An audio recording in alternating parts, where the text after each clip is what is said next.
Hai teman-teman, kembali berjumpa dengan Kanala. Di video kali ini kita mau bahas tentang right issue BBRI dan juga tentang strategi investasinya. Kita akan bahas tentang kegiatan right issue ini, serta juga fundamental dan kinerja terbaru dari Bank BRI dan strategi Kanala terkait hal tersebut. Untuk teman-teman yang mau ikut private mentoring investasi saham langsung bersama Kanala, bisa klik link di deskripsi ya. Untuk kamu yang ingin belajar saham langsung bersama Kanala, bisa ikuti webinar ini. Webinar belajar analisis fundamental saham untuk investor akan kembali kita adakan pada Sabtu 31 Juli 2021. Untuk pendaftaran, bisa langsung ke website Kanala ID, atau bisa juga melalui Instagram @kanala_id, atau bisa juga langsung klik link di deskripsi dan hubungi WhatsApp yang ada di website Kanala. Yuk langsung aja ikut webinarnya dan sampai jumpa. Sebelumnya banyak yang komentar dan bertanya tentang right issue BBRI ini. Mulai dari tanya tentang apa itu right issue, kemudian juga gimana strateginya, termasuk untuk investor yang memang sudah lama pegang saham BRI. Nah, khusus di video kali ini kita akan bahas tentang right issue tersebut dan juga strategi yang bisa kita lakukan sebagai seorang investor. Jadi right issue BBRI ini adalah salah satu aksi korporasi yang mungkin akan terjadi dalam waktu dekat ini. Ini diawali dari adanya pembentukan holding ultramikro dari Bank BRI ini. Jadi, nantinya akan ada right issue yang dilakukan untuk bisa membentuk holding ini. Setelah holding itu dibentuk, nantinya Bank BRI, PT Permodalan Nasional, dan PT Pegadaian itu akan menjadi satu holding yang berada di bawah kendali BRI. Nah, rencananya ini memang sebenarnya sudah terjadi dari beberapa waktu yang lalu. Dan kenapa terjadi right issue? Karena untuk pembentukan holding dan yang mana nantinya BRI itu akan menguasai 99,9% saham Pegadaian dan juga PNM. Karena bisnisnya ini akan dibentuk menjadi satu holding, maka diperlukan mekanisme right issue ini. Nah, karena ini right issue, maka semua pemegang saham BRI akan terlibat, termasuk dari pemerintah. Namun pemerintah nanti tidak akan menyetorkan dana untuk right issue BBRI ini, melainkan akan menyerahkan sahamnya pemerintah di Pegadaian dan juga PNM tadi. Nah, kenapa right issue ini terjadi dan bagaimana mekanismenya yang akan terjadi? Nanti tanggal 22 Juli itu BRI akan mengadakan RUPSLB dan di sana akan diadakan pengambilan keputusan. Ini kalau kita ambil dari dokumen resminya Bank BRI, dalam right issue nanti, pemerintah selaku pemegang saham pengendali BRI itu tidak akan menyetorkan dana tunai, tapi dia akan menyerahkan seluruh saham seri B milik pemerintah tadi di Pegadaian dan juga PNM yang nantinya akan berada di bawah kendali BRI. Nah, ini ketentuan bentuk penyetorannya khusus untuk investor publik atau masyarakat bisa menyetorkan dalam bentuk tunai sesuai ketentuan yang ada di dalam aturan tertulisnya ini. Dan teman-teman ini bisa download ataupun baca linknya, Kanala share di deskripsi. Jadi yang mau akses tentang dokumen tertulis ini silakan akses di sana.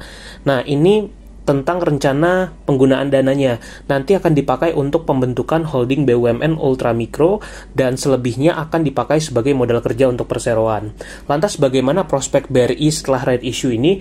Kita akan lihat di yang berikut ini. Kalau kita kutip dari salah satu pemberitaan di Kontan, banyak analis yang bilang bahwa ini berdampak baik bagi BRI untuk jangka panjang. Dan sebenarnya tidak hanya untuk BRI, tapi juga stakeholder yang lainnya tentunya, termasuk kita bagi para pemegang saham BRI. Hanya saja yang harus dicermati adalah ada kemungkinan harga right issue itu akan berada di bawah harga BBRI saat ini.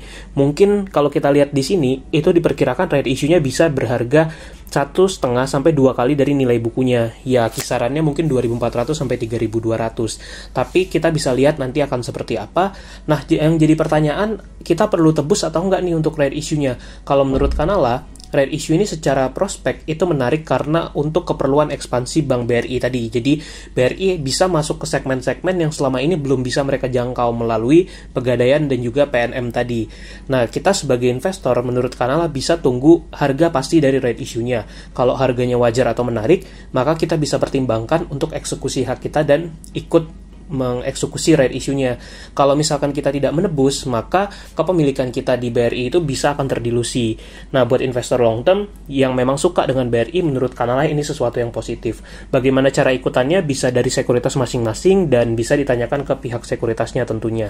Lantas bagaimana dengan fundamental BRI ini? Kalau kita lihat data, dalam rentang waktu 10 tahun terakhir, itu pertumbuhan bisnis BRI luar biasa, baik itu dari revenue ataupun net profitnya. Memang di tahun buku 2020, mereka profitnya anjlok seperti yang banyak dialami oleh perbankan di Indonesia, bank-bank lainnya juga. Secara nilai aset, BRI ini luar biasa, bahkan nilai asetnya bisa mencapai lebih dari 1.400 triliun. Itu sesuatu yang luar biasa, dan kalau kita lihat di kuartal 1 2021, mulai ada pemulihan kinerja dari BBRI. Terlihat dari net profit marginnya yang kembali mulai membaik dan ikut naik juga. Ditambah lagi, BRI ini selain ada pemulihan kinerja, juga punya payout ratio dividen yang konsisten selalu tinggi. Bahkan di tahun buku 2020, mereka bisa membayarkan dengan payout ratio dividen sampai 65% lebih. Artinya, secara kinerja BRI ini bagus, dan apalagi kalau misalkan memang mereka bisa ekspansi untuk menjangkau segmen yang selama ini digarap oleh Pegadaian dan juga PNM tadi. Kalau kita lihat di kuartal 1 2021, BRI itu profitnya sekitar 6 triliunan tadi, sudah mulai ada perbaikan dari beberapa kuartal sebelumnya.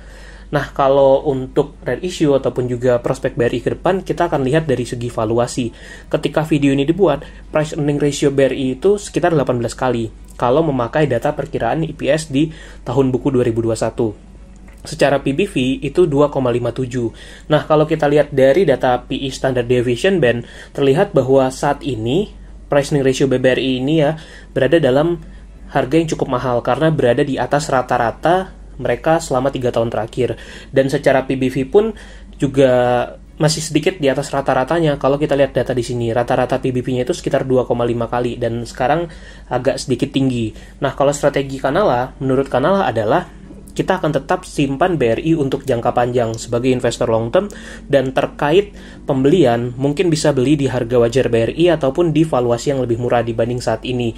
Kita tentu akan mengandalkan dividennya secara rutin, dan menurut Kanala right issue BBRI ini sesuatu yang positif karena untuk ekspansi BRI ke depannya, plus juga kalau bisa kita tebus right issue-nya di harga yang wajar nanti. Jadi kita tunggu harga right issue-nya seperti apa, kita pertimbangkan lagi, dan kalau valuasinya wajar tentu kita akan eksekusi.